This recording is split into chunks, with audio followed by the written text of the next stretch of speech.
Is ASEAN really breaking up? Or is there a divide in Southeast Asia? This is what an influential magazine recently suggested.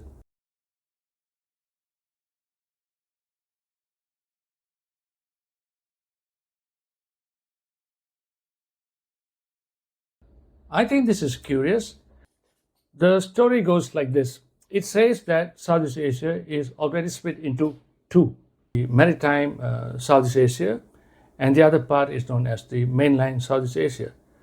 The Mainland Southeast Asia, for your information, is made up of countries like Thailand, Laos, Cambodia, Vietnam, and Myanmar. The mainland, they are connected by ports, railways, pipelines, and things of that sort. Then you have the Maritime Southeast Asia, made up of Malaysia, Indonesia, Singapore, and the Philippines. They are managing the sea lanes of communication, hedging between major powers. It sounds neat, almost too neat.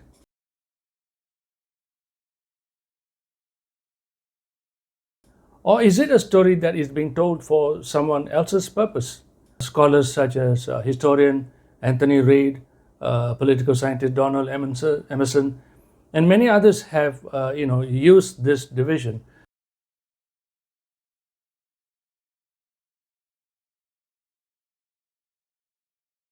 But this framing here is somewhat different. Why push this narrative now?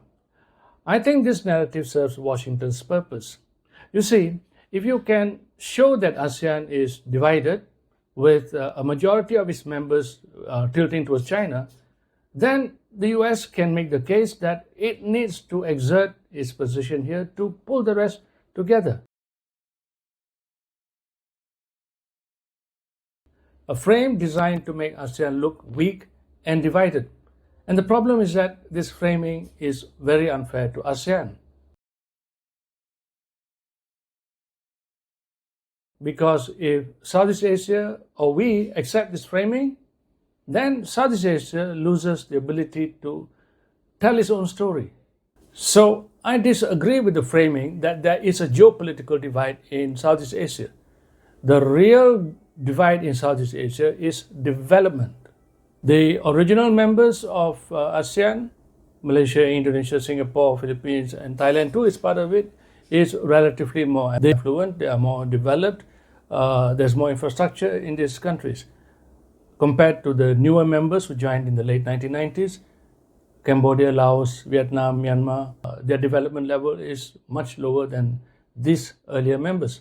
This is the real divide. The leaders understood that this divide is a problematic one because ultimately, if it is not addressed, it would lead the region into difficulty and trouble. So therefore, they initiated what is known as the Initiative for ASEAN Integration, a very ambitious program with many activities and projects designed to bridge the developmental gap between the member states. Some of the programs were capacity building, there were structure projects, etc. The projects and programs are funded by the member countries. Bilaterally, members like Malaysia, Singapore, they have also their own programs, which are part of this initiative for ASEAN integration. Other programs were funded or supported by external support. But, this is a huge undertaking. A lot of resources are required to actually meaningfully bridge this gap. We will soon have an opportunity to test my theory. Timor-Leste, the 11th member, will be joining ASEAN. It is a maritime state. But do you think Timor-Leste will behave like maritime Southeast Asia? Or do you think it will behave more like the mainland Southeast Asia, which is desperate for resources and investment to step up their developmental state? In fact, I think that Timor-Leste may not even act like the mainland Southeast Asia, but will be in a group of its own. As a least developed country, it needs support urgently. So what we are going to see is not two Southeast Asias, but we are actually going to see three Southeast Asias. The first Southeast Asia is the Maritime Southeast Asia, which is the older members, and then you have the mainland Southeast Asia. Then you will have Timor-Leste on its own in a category by itself. What we are going to see, I'm afraid, is a three-speed ASEAN. That is the real story that the headlines miss. There is already a gap in this region, the older and the newer members, but I'm saying that we are soon going to have a three-speed ASEAN with three different gaps.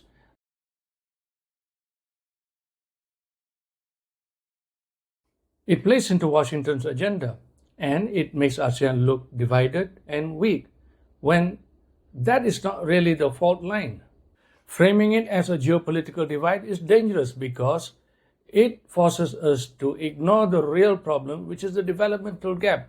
And as I have mentioned to you, this developmental gap, if it is not addressed properly, it is definitely going to physically divide Southeast Asia into two, if not three.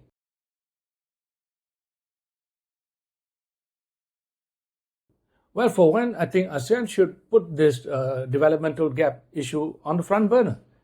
When Malaysia was in the chair in 2005, when I was actively involved in ASEAN as well, this topic of the developmental gap was a major issue. But over the years, I noticed that it exists on paper, but it is not articulated by the leaders and ministers as much as I would like to see. But I think it is wrong. This should be brought to the front. It's not just a matter of political will, but I think it's a matter of harnessing the power of private sector, investors as well, because there are obviously opportunities in bridging this gap.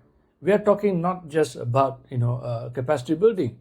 We are talking about huge infrastructure connections. We are talking about roads, railway links, ports, even the softer part of things, electronic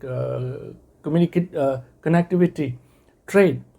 So governments, donors, investors, I think they all have a role to play here. We need to focus on the developmental gap. That is the divide that exists in Southeast Asia. That is an urgent problem. Is it a geopolitical divide, with some of us aligning to China and the rest to America? Or is it really the developmental gap that I have described just now? I would love to hear your views. But, this forthcoming East Asia Summit is also an opportunity to have this discussion. And I put up a video on Trump's potential visit to Kuala Lumpur to attend the summit. I urge you to watch it. The link is in the description below.